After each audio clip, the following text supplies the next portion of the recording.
అందరికీ జై భీమ్. నా పేరు పబ్బతి శ్రీకృష్ణ. నేను బాలమానాడు జాతీయ అధ్యక్షుడిగా పనిచేస్తూ ఉన్నాను. అదే రకంగా తెలంగాణ ఉద్యమకారుడిగా పనిచేస్తూ ఉన్నాను. సమాజ మార్పు కోసం పనిచేస్తున్నాను. ఈరోజు రెండు అంశాల మీద మీ దగ్గరికి మాట్లాడదాం అనిపించింది.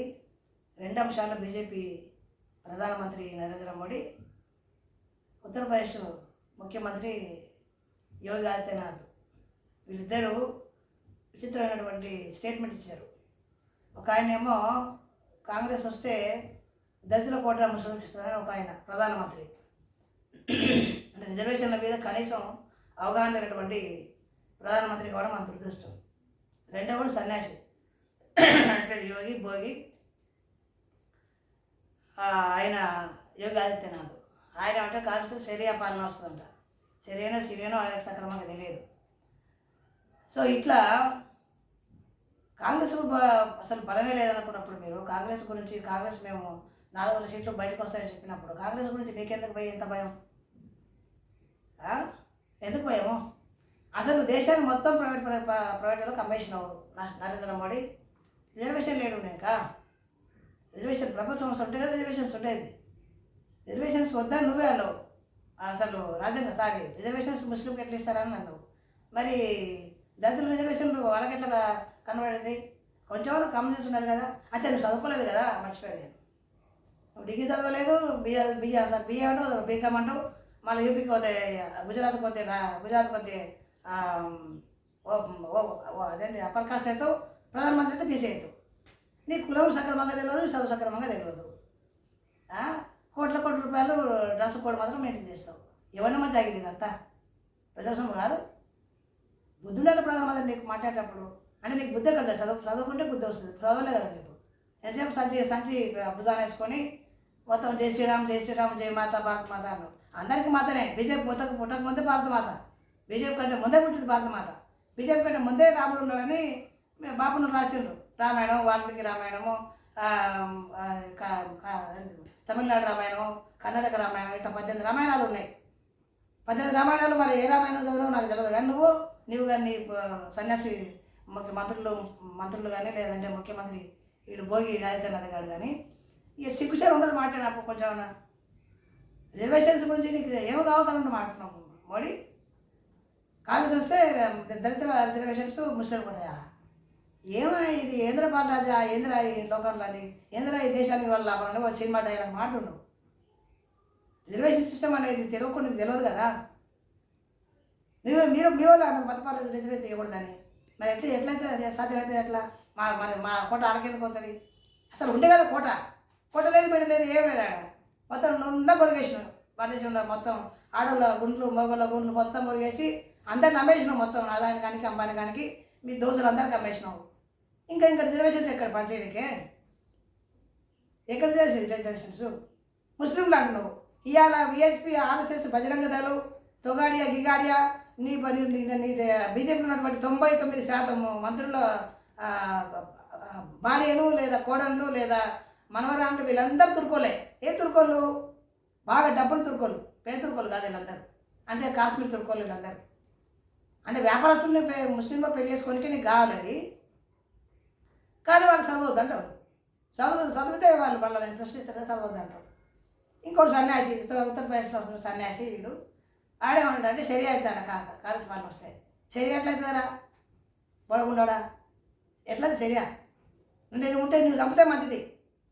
నువ్వు మొత్తం చంపేసుకుంటూ పోవాలి.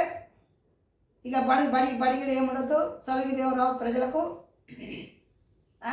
కాంగ్రెస్ వాళ్ళు వస్తే నీకు కాంగ్రెస్ పార్టీ లేదంటారు కదా మీరు. మేము వస్తున్నాం అంటారు కదా. మొత్తం దేశంలో మీడియా మొత్తం కంట్రోల్ చేసుకున్నాం మీరు బీజేపీలో. సిద్దిపేటకు వస్తుంది, సిద్దిపేటకు అమిత్ షా. సిద్దిపేటకి ఏం సంపాదించినా? అమిత్ షా నువ్వు 2 సార్లు మంత్రి అయినావు కదా, కేంద్ర మంత్రి ఉన్నావు. 2 సార్లు కేంద్ర మంత్రి. సిద్దిపేటకి ఏం చేసినావు? మెదక్ ఏం చేసినావు? తెలంగాణకి ఏం చేసినావు? అసలు హైదరాబాద్కి ఏం చేసినావు? ఏం చేయకుండానే మళ్ళీ మేము నార్త్ ఈస్ట్లో మా పప్పులు తెలియవు, ఈశా రాష్ట్రాలు మమ్మల్ని ఓడగొట్టి చేసినారు. పంజాబ్, హర్యానా, గుజరాత్, మహారాష్ట్ర, బీహారు ఇట్లాంటి ప్రాంతాలు మొత్తం బీజేపీకి లేదు కాబట్టి మళ్ళీ దక్షిణానికి వస్తున్నారు. దక్షిణ దేశాల్లో, దక్షిణ రాష్ట్రాల్లో, దక్షిణ దేశమే ఇది. దక్షిణ భారతదేశం అని చెప్పేది అంటారు. దక్షిణ భారతదేశం, ఉత్తర భారతదేశం రెండు భాగాలను కలిపినటువంటి నేపథ్యం మీకు తెలియదు. అది ఒకడేమో బ్యాంకులో వచ్చినాడు ఎంఎస్సీ ఆయన కొడుకు, ఇంకోడే పెళ్ళాన్ని దూరం పంపించినాడు, ఇంకోడే పెళ్లి చేసుకున్నాడు సన్యాసి. నీ క్యాబినెట్లో మొత్తం సన్యాసిలో ఉంటారు కదా, సన్యాసిలో కదా చెప్పు. ప్రజల బాధలు నష్టాలు సుఖాలు తెలియదు కదా. కనుక కాంగ్రెస్ వస్తే మీకేం భయం? ఏం భయం కాంగ్రెస్ వస్తే? మీరందరూ కదా రాజ్యాంగాన్ని మార్స్తామని 100 సార్లు అన్నారు మీరు. మరి ఇంకా రాజ్యాంగం మార్చి రిజర్వేషన్ ఎక్కడిది? ఇంకా నీకేం భయం? రాజ్యాంగాన్ని మార్స్తామని అంత ప్రగల్భాలు వాళ్ళకి ఉంటుంది కదా. రాజ్యాంగం మార్స్తే రిజర్వేషన్స్ ఉండవు కదా, ఎవరికి రిజర్వేషన్సే ఉండవు. ఇప్పటికే ఎకనామిక్ ఎడ్యుకేషన్ సెక్షన్తో మొత్తం 100% రిజర్వేషన్ మీరు అగ్ర కులాలకు అప్పగించినట్టు కదా మీరే బీజేపీ గవర్నమెంట్ది. 99% ఉన్నటువంటి ఎస్సీలు, బీసీలు, ఆదివాసీలు వీళ్ళకి ఏమో నష్టం జరుగుతుంది. 0.1% కూడా మీ ఊళ్ళో లాభం జరగలే ఇప్పటికీ. బీసీ విద్యార్థులకు అనేక సెంట్రల్ గవర్నమెంట్లో సీట్లు లేవు, రిజర్వేషన్స్ లేవు, వాళ్ళకి అవకాశమే లేదు. ఐఐఎం ఇండియన్ ఇన్స్టిట్యూట్ ఆఫ్ మేనేజ్మెంట్లో మనకు రిజర్వేషన్సే లేవు. ఇక్కడ హైదరాబాద్లో బిజినెస్ స్కూల్ ఉంటుంది, దాంట్లో మాకు రిజర్వేషన్స్ లేవు. ఇట్లా కొన్ని వందల సంవత్సరాల్లో మనకు రిజర్వేషన్స్ లేవు. ఎస్సీలకు లేదు, బీసీలకు లేవు. ఇక మాకు రిజర్వేషన్ ఏడిస్తావు ఆయన మోడీ? ఏడిస్తావు? బుద్ధి లేకుండా వాడేది ఎట్లా మోడీ? మేము బీహార్లో కాదు, లేకపోతే చదువుకున్నటువంటి సన్యాసం కాదు. నీ పార్టీలో ఉన్నటువంటి బొడగుండలు చేసుకొని చుట్టూ ఎన్ని పెట్టుకున్నటువంటి కాదు. మేము దక్షిణ భారతదేశం ఒక చరిత్ర ఉన్నటువంటి దీని దక్షిణ పీఠభూమి అంటుంది. దీన్ని దక్కన్ క్రానికల్ అంటుంది దీని పేరు ఇంగ్లీష్లో. దక్షిణ పీఠభూమికి ఒక చరిత్ర ఉంది, ఒక ఉద్యమ నేపథ్యం ఉంది, ఒక పటిమ ఉన్నటువంటి ప్రాంతాలు ఇవన్నీ.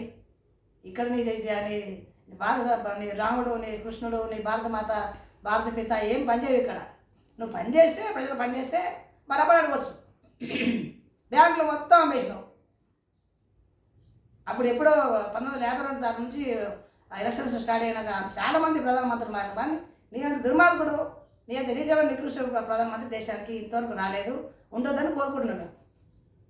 కనుక నరేంద్ర మోడీ మాటలు అనేటివి అవి ఆయనకే తెలియదు. మాకు ఎవరు రాసిస్తారో ఏదో చేస్తారు, మీరు బాయినో అంటారు అంతే. అందుకు తప్ప ఇంకేం రాదు నీకు. ఏం చెప్తావు ఆయన? ఇదేం అవుతుంది అది కాదు వస్తే ఏం చెప్పి చెప్పు. నువ్వు దేశాన్ని ఎవరు గురించినవా? వికసిత భారత్ అంటే చంపడమా? వికసిత భారత్ అంటే శ్రీరామానికి చంపడమా? వికసిత భారత్ అంటే అందరినీ పేదరికంలో నెట్టేసి ఉచిత బియ్యం వేయడమా? అది కాదు వికసిత భారత్ అంటే. దేశంలో ఉన్నటువంటి అందరి ప్రజలు కులానికి, మతానికి, ప్రాంతానికి, లింగానికి భేదం లేకుండా ప్రజలందరూ ఉత్పత్తి కారకులుగా మారేటువంటి అంశం ఏదో వస్తారో అందరూ సమానంగా డెవలప్మెంట్ అయినప్పుడే వికసిత భారత్ అంటారు తప్ప ఇది వికాసమైన భారత్ ఇది అని తెలియని భారతదేశం అయిపోయింది వచ్చిన తర్వాత. మొత్తం యూత్ మొత్తం నీకు అలిసి చేపించుకున్నావు. హిందువులు అందరూ హిందువులం కదా, మరి నేను కూడా హిందువులే కదా, హిందువులే కదా. మరి మాలమాది వాళ్ళకి ఎందుకు బాబులో పాలిస్తలేదు మీరు? మరి మాలమాది ఎందుకు మీరు రాముని దగ్గరికి గర్భూరిలో రానియలేదు? ఎందుకు ఆదివాసీ మురిమిని ఎందుకు మీరు రామారాయణకు ప్రవేశం చేయలేదు? ఎందుకు రామనాథ్ కోవింద్ను బ్రహ్మగురి గుడి దగ్గర మీరు మెట్ల మీద కూర్చోబెట్టుకున్నారు? వీటికి మీ దగ్గర సమాధానం దొరకదు. అంటే మేము హిందువులం కదా? మీరు వచ్చినాక హిందువు మాత్రం ఏర్పడి నాది. మీరు వచ్చినాక మీరు మీరు మీకు మీరు పుట్టించండి శ్రీరాముని, మీరు పుట్టించండి భారతదేశాన్ని. బుద్ధి ఉండాలి కొంచెం, చెప్పడానికి నాకు సిగ్గు ఉండాలి. రాసిన పత్రికలు చెప్పి పత్రికలు రాసిన మొత్తం క్వశ్చన్ భారతం 2 భారత్ అని వాడు చెప్పేసరికి మీరు రాయడం సరే. క్వశ్చన్ అడగాలి, జర్నలిస్ట్ చచ్చిపోయింది మొత్తం జర్నలిస్ట్ చంపేసినట్టు దుర్మార్గులు బీజేపీ వాళ్ళు. కనుక దేశంలో జర్నలిజం లేదు, ప్రజాస్వామ్యం లేదు, రాజ్యాంగం అసలుకే లేదు. ప్రజల్ని పిచ్చోళ్ళు చేసేసి ఒక నార్కోటిక్స్కు ఎట్లా బానిస యూత్ అంతా అట్లా జై శ్రీరామ్ అనిపించేసి పిల్లల్ని చదువుకునేటటువంటి దుర్మార్గులు బీజేపీ. కనుక బీజేపీ కనుక గెలిస్తే గెలిచే అవకాశం లేదు కాబట్టి ఇవన్నీ ఎత్తుకున్నాం. మళ్ళీ అంబేద్కర్ పాలన ఈయన అంటే అంబేద్కర్ పాలన ఏడుంది? అంబేద్కర్ పాలన ఏడో న్యూపీలు అంబేద్కర్ పాలన. అమ్మాయిలు రేపు చేసి చంపేసి మసి పూర్తి చేస్తే దిగ్గుదివానం లేదు. ఉన్నవ ప్రాంతం ఎక్కడ ఉంటుంది? ఉత్తరప్రదేశ్లో ఉంటుంది. ఇట్లాంటి కొన్ని లక్షల మంది చంపేసి దుర్మార్గుడు నువ్వు యోగిగా నీకు సిగ్గుండదు. అంబేద్కర్ పాలన అదేనా? అంబేద్కర్ పాలన చంపడమా? అంబేద్కర్ పాలన అంటే భర్త ముందు భార్యను మానభంగం చేయించడమా? అంబేద్కర్ పాలన అంటే వాడు మంచి అమ్మాయి స్కూల్కి పోయే పిల్లగాడు మంచి తాత వాడు చెప్పడం అంబేద్కర్ పాలన. బుద్ధుడారా నీకు గాడిది? ఇట్లా సిగ్గు తప్పిన కొడుకులు దేశానికి పాలకులు అయితే ఎట్లా ఉంటుంది చెప్పండి. కనుక సిగ్గులేని ఎవరికంటే బానిసలకు లేదు. బానిసలు అంటే ఎవరంటే ఈ దేశంలో ఎస్సీలు, బీసీలు ప్రధానంగా వీళ్ళే బీజేపీ జనం వస్తారు. ఒకడైనా అమిత్ షా కొడుకు ఎప్పుడైనా జనం వచ్చిందా? ఒకడైనా ఇంకోటి మంత్రి కొడుకులు ఎవరైనా ఈ యువ మోర్చకు లేకపోతే బీసీ మోర్చకు ఎందుకు ఈ మోర్చలు ఎందుకు మాకు? ముడిచపడికేనా? మోర్చాలు మొత్తం ముడిచపడికే, డబ్బులు మీరు తీసుకోపడికే. బ్యాంకులు మోసం చేయడానికి మీరు దొంగలాగా మీరు రౌండ్ అడ్డం పెట్టుకొని ఇంకెంతకాలం ఆడతారు? 94 నుంచి 96 నుంచి నడుస్తుంది మీ వ్యవహారం. అది మర్చిపోయారు. రిజర్వేషన్లు బీసీలకు వద్దన్నాడు లమ్మి కొడుకులు మీరే కదా. మండల కమిషన్ వ్యతిరేకంగా చేసింది ఎవరురా? నరేంద్ర మోడీ. ఎవడు? అద్వానీ గాడు కాదు, ముసలాడు. అద్వానీ గారి దేశం అంతా మొత్తం మండల కమిషన్ వ్యతిరేకంగా, అంటే బీసీ రిజర్వేషన్ వ్యతిరేకంగా కొట్లాడిన పార్టీ బీజేపీ పార్టీ. బుద్ధి లేకుండా మీరు బీజేపీ రిజర్వేషన్ గురించి మాట్లాడతారు. అంబేద్కర్ గురించి మాట్లాడాలా మీకుందా? ఉండదా మీకు ఏంటన్నా? సిగ్గు లేకుండా మా బీసీలు మా ఎస్సీలు మొత్తం మీ జెండాలు మోస్తున్నారు. పాపం వాళ్ళకి చదువు రాదు కాబట్టి, చదువు లేకుండా ఆపేసారు కాబట్టి వాళ్ళకి ఇంకా సంపేసి సిగ్గు వస్తుంది మా వాళ్ళకు. కనుక బీసీలు ఈ దేశంలో చైతన్యంత అయినంత వరకు దేశం బాగుపడదు. బీసీలకు అధికారులు చదివేందులో చేయడానికి అర్థం చేస్తుంటే వాళ్ళు బీజేపీ వాళ్ళు మా బీసీలు మాత్రం పోయి వాళ్ళు జెండా మార్చుకొని జై శ్రీరామ్ జై శ్రీరామ్ జై శ్రీకృష్ణ జై ఆంజనేయ. ఏం జై ఆంజనేయ, ఏం జై శ్రీకృష్ణ, ఏం ఆంజనేయుడు? ఎవడు మీకు అక్కిచ్చింది? ఎవడు? ఇలా ఆమె మాధవలత అమెరికాలో పోయి మొత్తం డ్యాన్స్ చేసి మొత్తం హైదరాబాద్లో పెద్ద బిల్డింగ్ కట్టి దాంట్లో మొత్తం దోపిడీ చేసుకున్నటువంటి ఈమెను హగ్గు చేసుకుంటే పోలీసు అధికారిని అరెస్ట్ చేశారు. అమ్మ హగ్గు చేసుకోవడం మరి సనాతన ధర్మానికి వ్యతిరేకం కదా, ఎట్లా హగ్గు చేసుకున్నావు? పైగా ఒక మగవాడు ఒక ఆడితే హగ్గు చేసుకోవడం చాలా దుర్మార్గమైన పని. ఎట్లా మీ సనాతన ధర్మంలో చాలా అది దుర్మార్గమైన పని. మరి నువ్వు అమెరికాలో ఉన్నావా, హైదరాబాద్ ఉన్నావా? హైదరాబాద్ ఎంపీ ఉన్నప్పుడు హగ్గు చేసుకోకూడదు కదా, కౌలించుకోకూడదు కదా. ఆ ధర్మం అట్లాంటి culture American culture, foreign culture. నువ్వు సనాతన ధర్మాన్ని కదా ఇంత పెద్ద బొట్టు పెడతావు కదా. అమెరికా డ్యాన్స్ చేసినావు బట్ట లేకుండా. అమెరికాలో ఆ కల్చర్ అవసరం నీకు. హైదరాబాద్ అమెరికన్ మెడిసిన్ నువ్వు నీ దవాఖానలో పనిచేస్తాయి, ఆయుర్వేదం నీ దవాఖానలో పనిచేయదు. నువ్వు వచ్చి శుద్ధపూస లెక్క మాట్లాడతావు. నీ పుణ్యాన్ని వాడవా వారి ఉద్యోగం బా. మరి సనాతన ధర్మం ప్రకారంగా హక్కు చేసుకుంటే మరి శిక్ష ఉండాలి కదా. మరి దీనికి బజరంగ దళం శిక్ష చేయాలి. ఎవరికి వేయాలంటే సిఐ కాదు, మాధవలతకే వేయాలి. ఎందుకంటే ఒక స్త్రీ పురుషుని ముట్టుకోరాదు, మనసు వృత్తి ప్రకారంగా ముట్టుకోరాదు. భర్త తప్ప ఎవరిని హక్కు చేసుకోవడానికి అవకాశం లేదు. నువ్వు కగిలించుకున్నావు కదా, పరాయి ముఖంతో ఎట్లా కగిలించుకున్నావు మాధవలత నువ్వు. కాబట్టి నీకు శిక్ష నీకు ముందే వేయాలి. ఎవరు వేయాలంటే ఆర్ఎస్ఎస్లో వేయాలి, బీజేపీలో వేయాలి, బజరంగ దళం వేయాలి. మేము ఎట్లా వేయలేము. మాకు ఎందుకంటే మాకు రాజ్యాంగం హక్కు ఇచ్చిందా మాకు. మేము స్వేచ్ఛగా మాట్లాడడానికి ఇచ్చింది, నీకు స్వేచ్ఛగా మాట్లాడుకుని హక్కు ఇచ్చింది.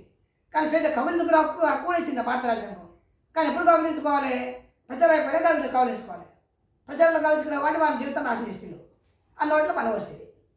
ఇట్లా ఉంటుంది బీజేపీ దగ్గర అంటే జాగ్రత్త వినండి. బీజేపీలు కౌలించుకుంటే ఎట్లయితే అంటే ఉద్యోగాలు పోతాయి, జీవితాలు పోతాయి, చదువు పోతుంది, ఉనికి పోతుంది, దేశం మొత్తం నాశనం అవుతుంది. అందుకే బీజేపీ మొత్తం దయచేసి ఎవరు కౌలించుకోకండి, ఎవరు ఆ పార్టీకి ఓటు వేయద్దని చెప్పి విజ్ఞప్తి చేస్తూ ఉన్నాను, చేస్తూ ముగిస్తూ ఉన్నాను. జై భీమ్, జై ఇండియా, జోహార్ తెలంగాణ మన వీరులకు.